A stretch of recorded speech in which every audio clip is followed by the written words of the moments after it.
mainstream media, mga bayaran daw tayo. Walang binayaran dito, mga kababayan. Binayaran na kayo. Ulol, lokohin mo yung sarili mo, walang bayad. Putang ina mo ka. Ano walang bayad? Kayo, magrarally kayo, walang bayad. Ulol. Mga tukmol kayo. Sayang lang yung laway nyo.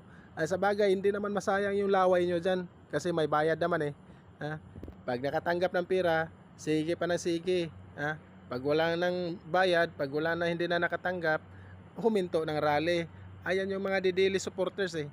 Ha? Pira-pirahan lang. Pira-pira lang. Ha? Basta may pira, sige rally. Kung walang pira, walang rally. Ha? Mga tukmol kayo, mga bubo kayo, mga putang ina kayo, no? Sayang yung laway mo, sigaw-sigaw ka pa na maging presidente si Sara Duterte. Ulol. Ulol. Bubo, ulol.